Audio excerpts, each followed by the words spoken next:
we don't have a system of beliefs and skills in place to be able to turn out this kind of painting anymore. I don't think it's horrifying to admit that. We're not connected enough to it to be able to do it ourselves, but we are connected enough to it to be moved by it.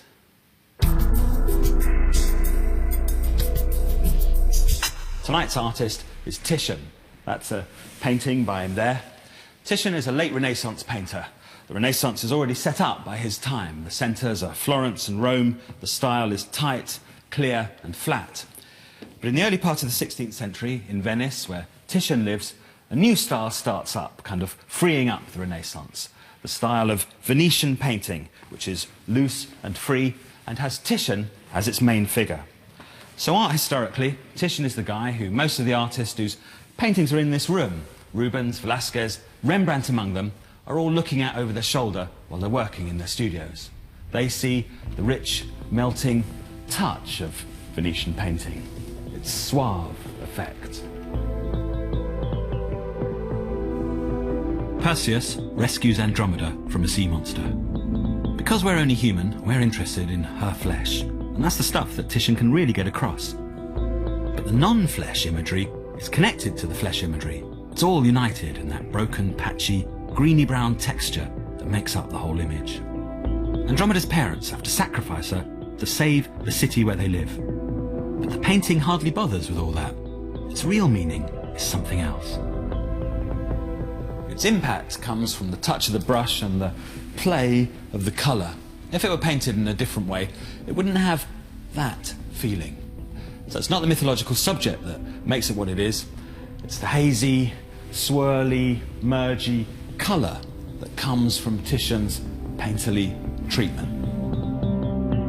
That treatment doesn't come from nowhere. The mottled, dusky surface, the sheen on the flesh and on the clothes, the constant feel of things changing and reforming. The city of Venice itself is a kind of nurturing ground for all that.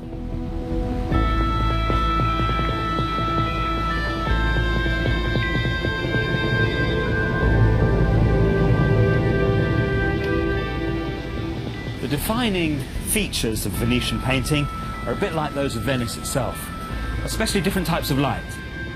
Reflected light in the lagoons and canals, which is strong and bright, contrasted with soft, dispersed light. What you're seeing in the architecture and the stuff that surrounds it, the water and the sky, is the boundaries between the man-made and the organic always blurring. Nature always changing, and the man-made being deliberately designed to respond to those changes. And the stuff of this exchange between all those elements is light and colour. With its streaming, flowing facades, breaking up of bright surfaces with patterned openings, reflections everywhere, Venice was all about glittering, shimmering decoration. When Titian arrived here as a teenager, this rich look of the city that still survives today was even more exaggerated. Where we see charmingly distressed stone, a lot of the canal-faced buildings would have been covered with brightly coloured pictures done directly on the wall. Tiziano Vecellio, known to English-speaking audiences as Titian, was born in the town of Cadore, a little bit outside of Venice, sometime between the mid or late 1480s and 1490. No one knows exactly when, but we do know that by the early 1500s, when he was a teenager, he was in Venice, working as the pupil and assistant of Giovanni Bellini, a much older artist, and that by 1507, he was part of the Venice art world. He'd left Bellini's studio and was knocking about with the painter Giorgione, who was about 10 years older than Titian. Titian had absorbed Bellini's style and was now copying Giorgione's style and sometimes collaborating with him on paintings.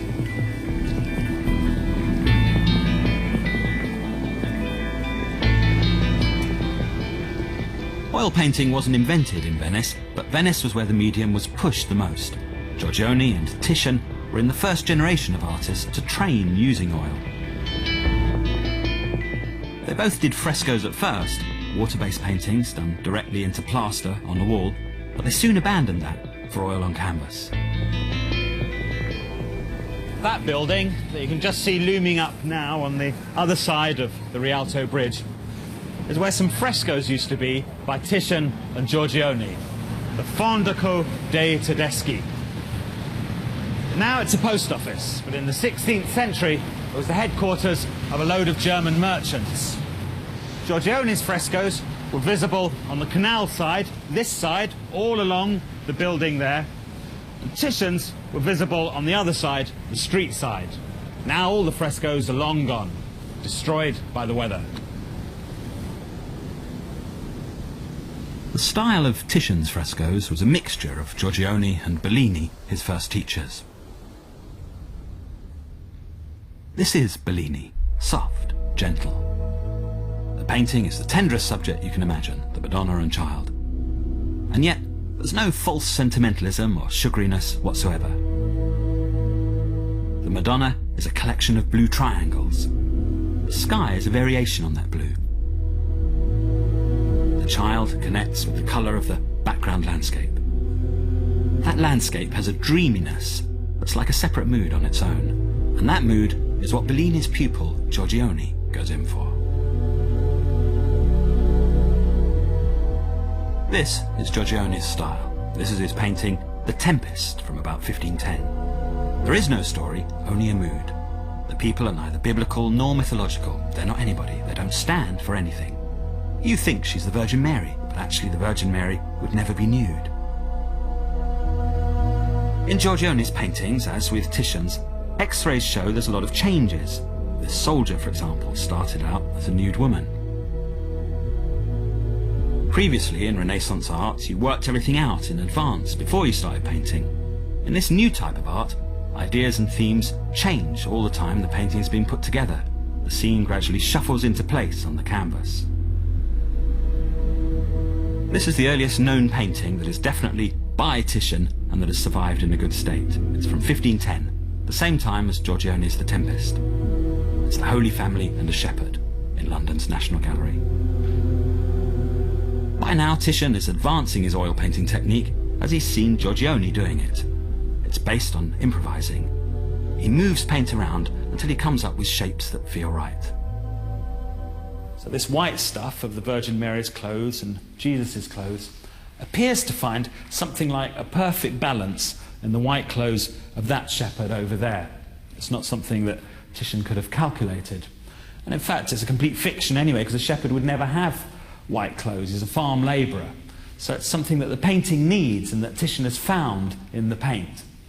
The painting is full of anatomical wrongness. The head of that guy is much too big. But the mood of the painting, its sweetness and loveliness, seems absolutely right. And it's to do with this balance of shapes here and here. And that's something that Titian has arrived at by trial and error. So this is Titian learning to be Titian. 50 years later, this is Titian being Titian to the max. The painting is Ecce Homo, which means behold the man. Jesus is about to die, and he's being shown to the people by Pontius Pilate. The story is entirely dramatized through the physical stuff of the paint. There's a repulsive fatness about the white of the ermine that comments on the emotion of that face, the worldly man, Pilate. The white there, the edge of Christ's coat, is misty and intangible. It's a comment on the purity of the spiritual man, Jesus. Christ's humility opposed to Pilate's corrupt glossiness. This is a powerful rendering of a story, with painterly handling taking the story onto a whole new level, where the meaning is in the paint. It's in the white, the shimmery, broken up, patchy look of it throughout the painting. Now let's look at someone else doing religion, the Roman Renaissance instead of Venetian. These are Michelangelo's decorations for the Sistine Chapel. This is all religious storytelling too, but it's very different to Titian.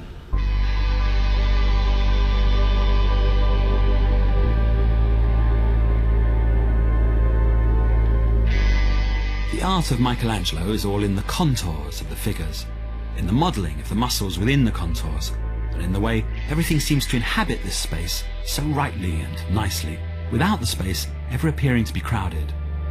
But none of that is really painterly. The colours are separated from each other by line.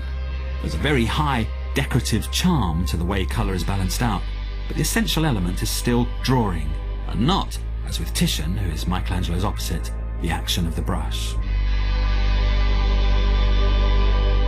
Michelangelo just thought that Titian didn't concentrate enough on drawing, that Titian was a good colourist and a good dramatiser of a scene, but basically it'd be a lot better if he just put more effort into drawing. The difference is that with Michelangelo, you feel figures can be peeled off and put somewhere else. With Titian, the feeling is that figures and objects, a body, a tear on a cheek, some silk sheets, the glint of a knife, the fold of a curtain, are conjured up out of a lot of loose paint. They are the paint. Titian is a paint engineer. He gets paint to have the feel of a lot of different surfaces in the world. But these surfaces, which he fabricates, are always set off by one in particular, which he renders with an incredible range of handling, and that's the surface of flesh. So here we are at the heart of what it is that Titian does. If flesh is something Titian paints very well, it's because he sees it as one of the trappings of luxury. The world Titian paints, the Venetian world of power and money, is all about who's got more and who's got less. Flesh he paints is very opulent. It goes with oil's richness. Oil is the way to get the glitter and the luster and the luxury stuff his powerful clients want to surround themselves with. Here is Titian, his self-portrait from 1510, when he was still in his 20s, thinking, hey powerful guys, I've got what you want.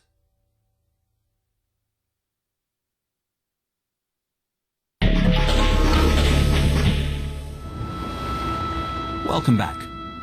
Renaissance people saw themselves in Titian's art, their world. It captured existence, but also amplified it. You can see this mixture of the believable and the real, with the otherworldly always in Titian, but also in the art of the Venetian painters who followed his style, and whose work is still all over Venice, while Titian's output is mostly now all broken up and seen outside of its original context. This is Venetian painting en masse. It's paintings by Veronese and Tintoretto, who are both about 25 years younger than Titian. They carry on Titian's influence. They're like the Titianettes. The scenes here are religious, mythological, and portraits. The style is all about visual subtlety along with sudden contrast, drama along with richness. It's the kind of thing that was in the churches and government buildings of Venice, as well as the private homes of Venetians who had made money from trading, because Venice was really ruled by merchants. This is what it looks like here in a museum.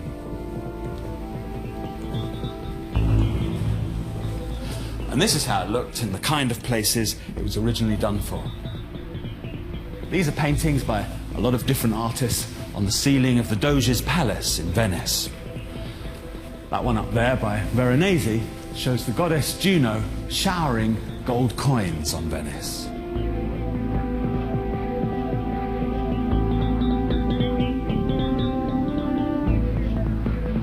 All around the palace, it's a visual orgy. Everywhere you see marble, light, and luxury. Luxury in the Doge's palace is about celebrating Venice's prestige to the citizens of Venice, to rival Italian cities, especially Rome, and to foreign powers. It's all about non-stop visual confidence. Luxury is kind of parcelled out in different ways. It has different modes. Let's look at Venetian-style luxury in the service of poverty. These are Tintoretto's decorations for the Scuola di San Rocco in Venice. Remember, Tintoretto is one of Titian's Venetian influencees.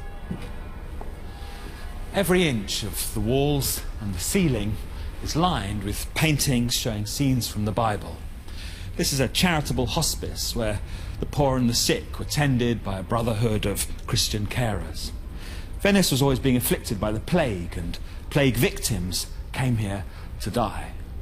So the Venetian style can be adapted to a setting where death and suffering is the thing. But actually it's very striking everywhere here how outrageous show-off confidence is also the thing. You see how in Tintoretto's Crucifixion, the scene is made vivid by the organisation of colour and by the nature of the colour, atmospheric, full of rich darkness. Everything is geared to that white ellipse, the crucifixion rising up in the middle, the groups of swaggering guys in the luxury outfits either side, the ones in armour there, and in turbans there. Colour in Venetian painting isn't just bright colour, which is what people usually think colour in art means. It's colour working, so it has feeling, it has emotion, like that transition from blue-grey to hazy pink to grey-white in the sky. You think, wow, so this is art. This is what it can do. All this is what Titian presides over. These artists and these settings for the art are all part of a kind of culture of Titian. The culture wasn't mapped out in the way we see it now. In Titian's time, no one had ever heard of museums. His audience bought his paintings to put in their own places of special power, their palaces and chapels and stuff. We're not the same as them. They were educated aristocrats. There were very few of them. There are millions of us.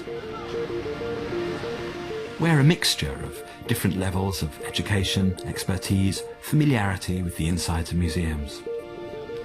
We don't have the same shared symbolic world that Renaissance people had. Today's tourist experience of art is a lot of random loveliness. One minute you're in art galleries and chapels in Florence, then back on the canal in Venice, where I'm heading now. I think it's surprising how expertise on the old masters also seems a bit random. A few facts here and there mixed with imagination. Let's imagine Titian at work. He's just been summoned to a duke's palace somewhere in Italy to do a painting. But he's doing it in Venice instead, because of the models here who all come from brothels. The duke's agent is explaining to the duke that there's a shortage of brothels in the duke's city. Other agents are round to the studio to arrange other commissions. Can Titian paint a portrait of the Doge in Venice, or the Pope in Rome, or the Emperor of Spain? Humanists are lounging and posing about the studio. Humanists are poets and intellectuals and scholars who know about symbolism in painting. Courtiers from other cities are hanging on Titian's every word. Myths are arising of his greatness. The Emperor of Spain bends over to pick up a brush that Titian has just accidentally dropped. "Oh no, Titian, allow me." This comes from Giorgio Vasari, the first art historian, who's round at the studio writing Titian's biography. Titian's assistants are grinding up his paints because they haven't invented tubes yet. There's just piles of pigments on tables with pestles and mortars and jars of linseed oil. Titian's friend, Pietro Aretino, the author of sonnets which anyone who's anyone reads, is now in the studio composing verses to Titian's painterly genius. The light that falls on the edge of the Venetian palazzo is like a brushstroke in one of the paintings of Tiziano. This would be the kind of thing that went on in Titian's studio, more or less, if not all on the same day. An old building, now stonemasons, in the Pieve di Cadore, here at the north end of Venice, is likely to be the exact location where Titian's studio actually was. Let's have a look now at what he might have been working on.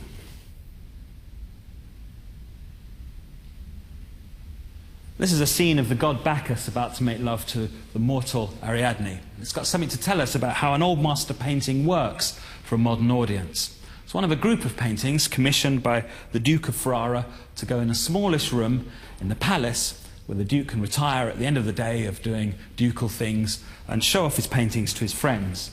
He wants these paintings to imitate a description of ancient paintings that exists in a well-known bit of old writing.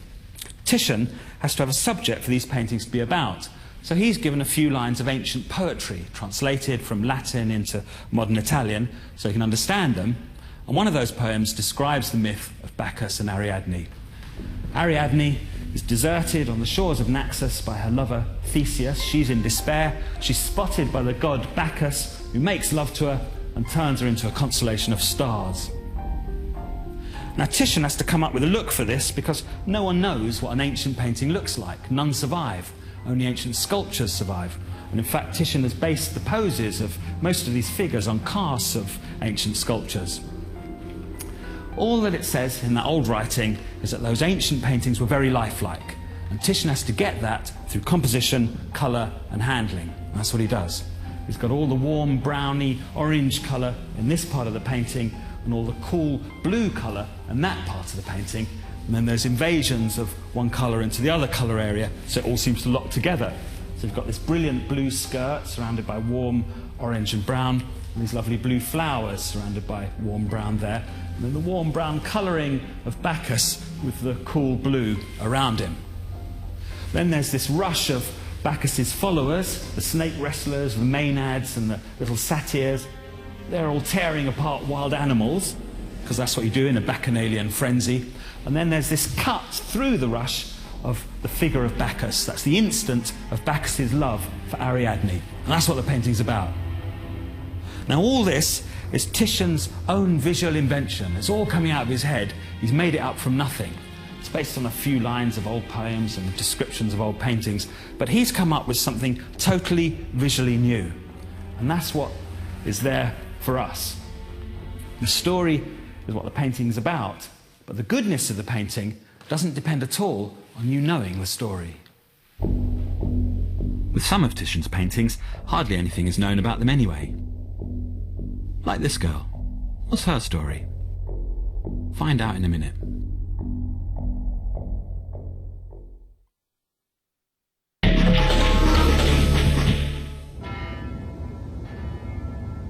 Hello. The Titian painting we're going to hear about now is a sex pot. The other news is she's got a sister. The first one lives here in Florence, and the second one a bit further away in Paris. The Venus of Urbino is a Titian that we have very little hard information on, but it's become one of the main icons of the Western tradition of the nude in painting. As a bit of high culture, it couldn't be more respectable. Venus is always the goddess of love, but Venus wasn't Titian's title for this painting. We don't know what he called it. There was a convention in Venice of paintings of anonymous beauties, which later acquired titles from mythology, like Venus. But this is different because of the non-mythological surroundings. A room in a palace, servants in the background. The model was very likely a prostitute. According to records, there were about 12,000 in Venice when this was painted.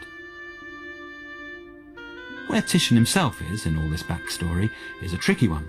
We know he employed prostitutes as models, but we don't know anything at all about his personal sex life.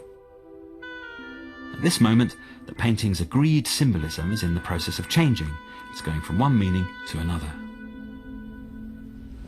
Paintings' meanings change all the time. You can have an eye for what they look like. In this case, the jewel-like loveliness that Titian gets with this intense green and red and white, and the greys here all offsetting that, and the extreme darkness of that green, and the soft evening light behind it, and the incredibly subtle realisticness of her form against the white sheet.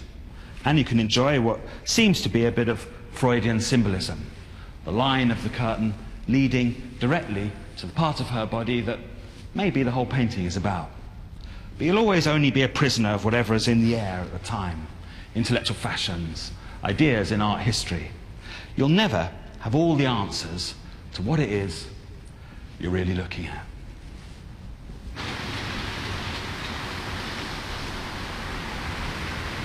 It's from art history that we get meanings in art, but art history isn't the Bible or even the Highway Code. You've got to question it, not unquestioningly believe in it all the time.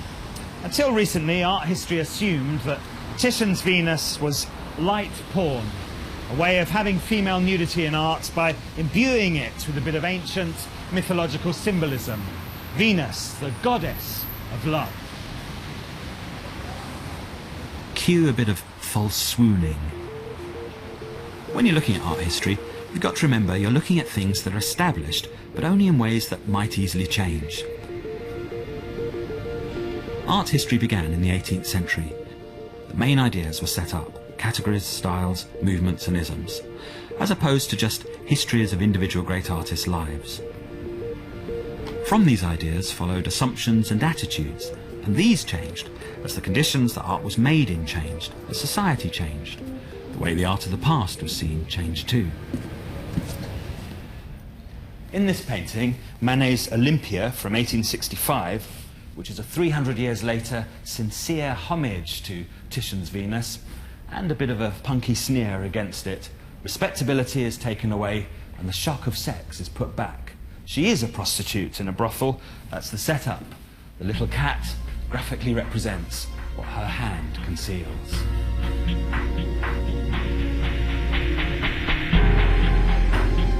Both the vigorous roughness of the paint handling, which refers back directly to the style of Venetian painting, and the brazenness of the brothel setting are Manet wanting to get painting back into gear, to rev up the great tradition again, to make it strong instead of twee, which it had become in the hands of the straights of Manet's time. Manet makes explicit what academic artists of the 19th century, who painted nudes based on the tradition started by Titian, but slickly done instead of broadly done, were being coy about. Their mythological nudes were sweet and tepid. This is Alexandra Cabanel's Venus Rising from the Waves, from the same time that Manet painted Olympia. This was the official taste then, kind of hideous as art, but just the ticket for the audience of the time as an exciting idea. Polished nudity, right there to stare at, and nothing remotely challenging going on. With Olympia, all this is upside down. The painting is exciting because the paint is aggressive. The situation is transparent. Everything's self-conscious. In the 20th century, Titian's Venus was seen in the light of Olympia as a pre-modern art sex bomb waiting to go off. Olympia was a shocker when it was first shown in Paris, but hardly any of the critics who complained about it noticed that it referred to Titian. Those who did acknowledged the sophistication of the reference, but thought that Manet was just playing a game with it, using sophistication to be deliberately crude. Olympia was first shown in a huge public exhibition. A furious critical row erupted. There was a scandal in the papers. The scandal of the subject was the main thing. She was obviously a prostitute, with a scandal of style following that. She looks like an ape. He can't paint. She's got no bones. She's a corpse. So Manet provides a modern context, modern life, for an ancient tradition in art started by Titian, the sensual handling of materials. But it's also the beginning of a new tradition of shocks in art. This is the tradition of the avant-garde, where artists want to shake everything up, and the scandal is right for that. The legacy of Manet's Olympia is Tracy Emin's Unmade Bed. They're both very frank about sexuality. Of course, that's to leave out the incredible painterly thing that Manet does, but then that's what the official avant-garde art of nowadays does. It leaves out that painterly thing. Remember, we're looking at the way in which the meaning of the Venus of Urbino is not actually the meaning, but a fluctuating lot of different meanings. As more is learned about Renaissance society, it turns out that at the time it was painted, Titian's Venus probably did have a respectable, even moralistic meaning. This is where the painting went when it was sold, the Palace in Urbino. The Duke of Urbino bought the painting in 1538 when he was 24 years old. Recently, the idea has come up in art history studies that the Venus is a painting celebrating marriage and not describing what it might be like to be a rich client visiting a high-class Venetian prostitute. The Duke of Urbino had already been married for 4 years. His wife was still not quite 14, which would have made her 10 at the time they were married. This is bad for modern times and makes us cross. But in the 16th century, betrothal at 10 wasn't unusual. There was a whole system of customs and propriety that went with it, although, yes, in the end, it was a misogynist time. But the Venus of Urbino still might not be a misogynist or even demeaning to women painting. It might only be art history since the 18th century that gives it that cast. Let's look at her again. She isn't necessarily reduced to a mere object. In fact, she confidently returns our look with her look. So in this picture, her sexuality isn't necessarily the main thing about her. Those are roses in her hand, and roses stand for love. And in Renaissance symbolism, a myrtle plant is love too, because it's always blooming. That's right for sex, but what about the dog? Titian painted portraits of the Duke's parents. In the one of the Duke's mother, the same dog appears. As sex, that would be weird. Maybe it's Titian's pet. Maybe it just kept walking into his paintings. But that's unlikely in a world of constant alertness to the symbolic potential of everything, which is what the Renaissance world was. Nothing in painting just happened, it always meant something. Dogs meant faithfulness, as they do now, and the one in this painting isn't barking, so whoever she's looking at isn't a stranger. Why shouldn't it be her husband? In fact, she's probably nothing so literal as either a real prostitute or a real wife, but a principle, an ideal. Those wooden chests in the background would be associated, for a Renaissance period viewer, with marriage. It was the custom in upper-class life to give pairs of chests like these as a wedding gift. They sometimes had scenes of Venus and love carved inside. The logic of this painting probably follows that. It's a painting on canvas version of a scene within a marriage chest, demonstrating the place of sexual love within marriage. Actually, this interpretation of the Venus of Urbino goes back to scholarship in Manet's time. It was because of Olympia that research was done that dug up new information. It was only recently that the results began to be taken seriously. In our time, the information wasn't considered sexy enough before.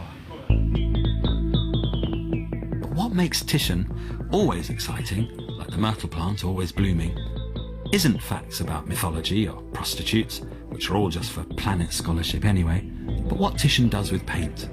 Flesh in Titian isn't seductive because flesh is always that, but because he paints it like that. Come back and be seduced again in a minute.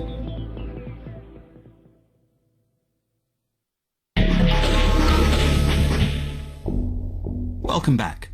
This is Titian's portrait of the Emperor of Spain.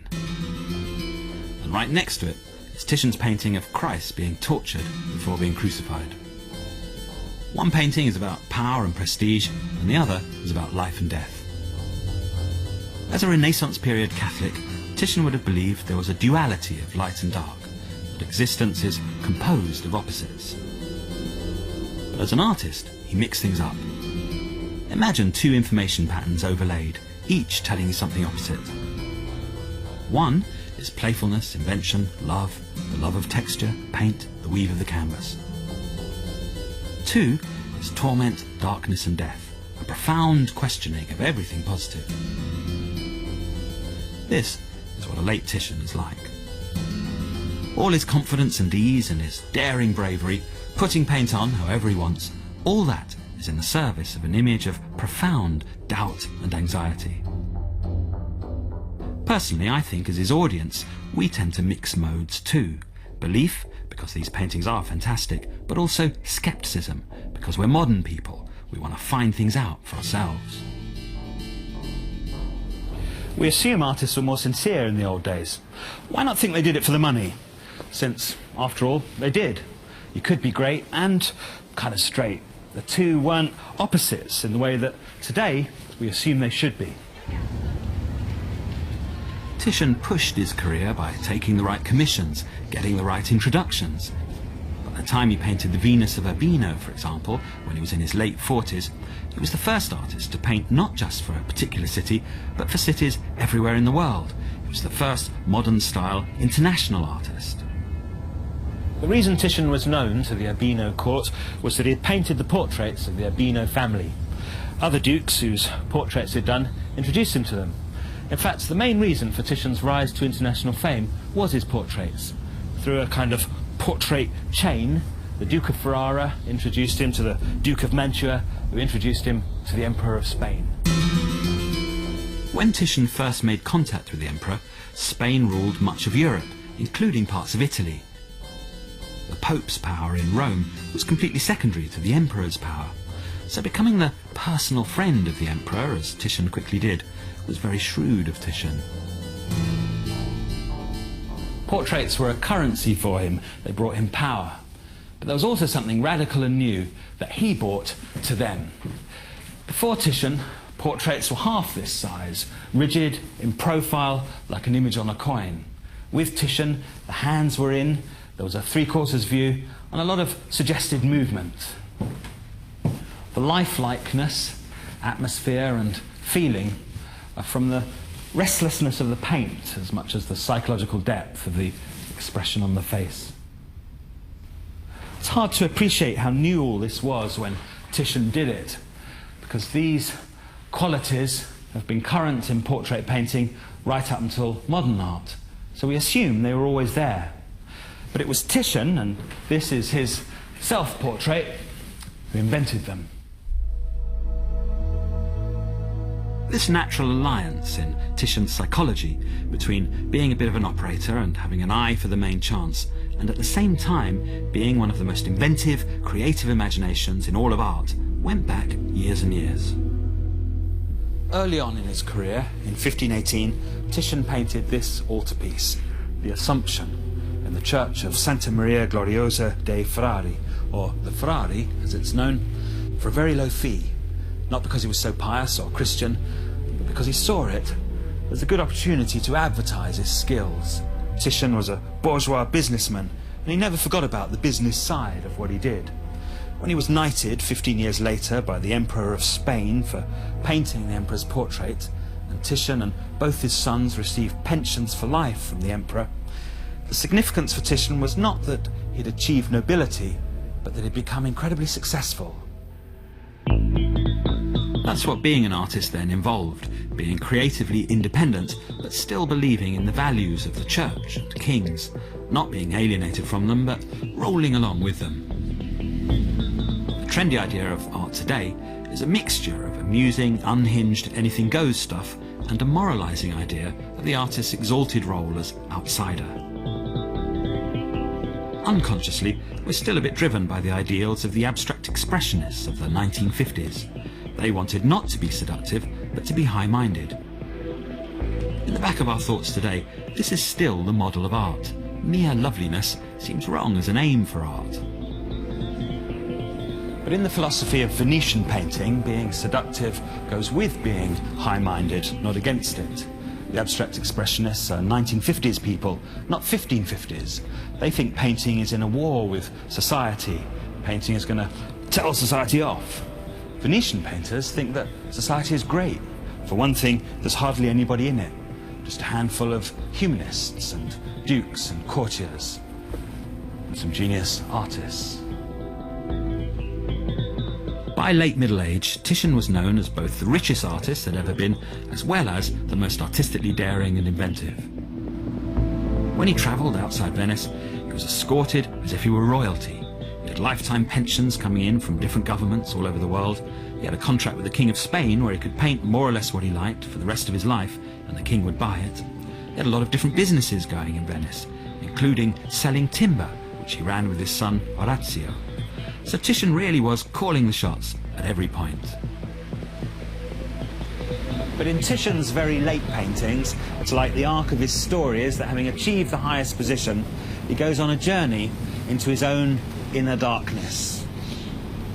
He's not a glossy hedonist anymore, but a restless disturber of luxury, a questioner of life's pleasures instead of a celebrator of them. His power and prestige are at an absolute height, but the flesh in his paintings now starts to seem decayed. His colours go from rich and brilliant to diseased.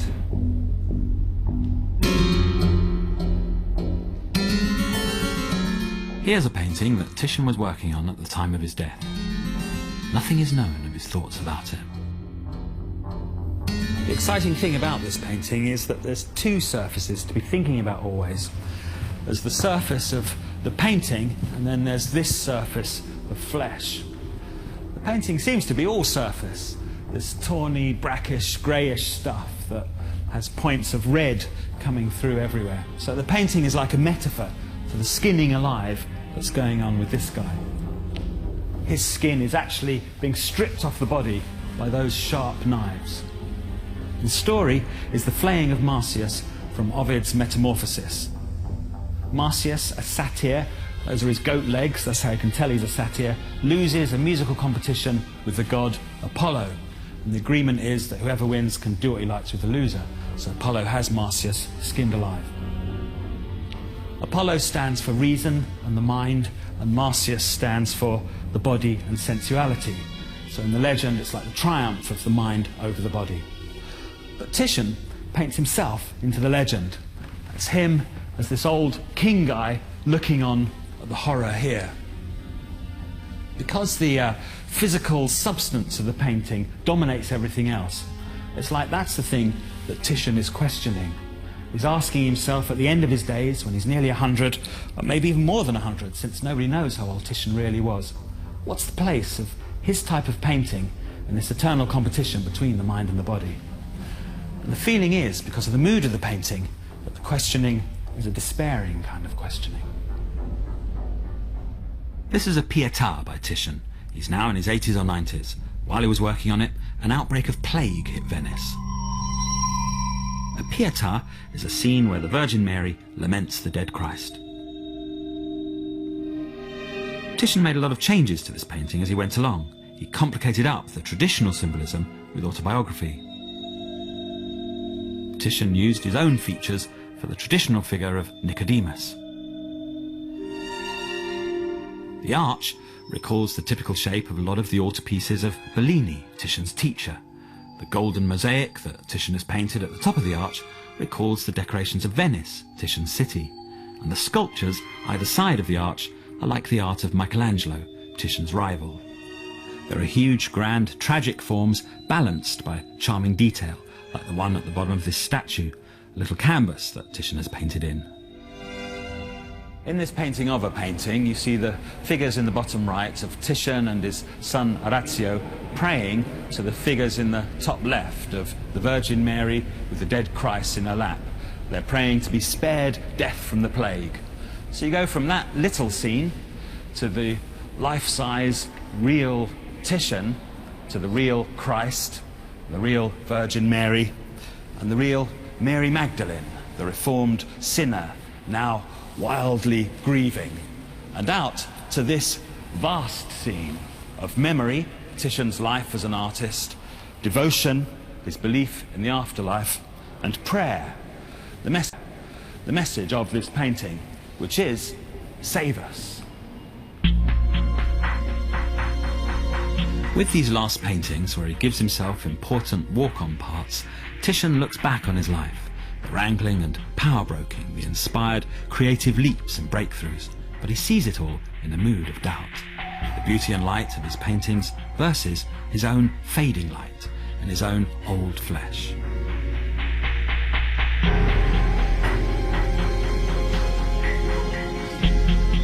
Titian started painting the Pietà in the mid-1570s. It was intended for the Frari, the church that commissioned the Assumption of the Virgin Mary from Titian when he was a young man.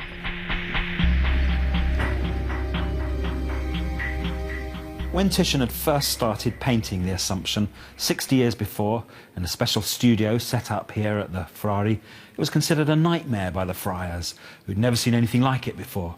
They thought the figures were much too big and they kept bothering Titian to make them smaller. But then when he finished it, with its blazing light and its towering forms, it was considered an amazing success, and it marked the beginning of Titian's great rise in Venice.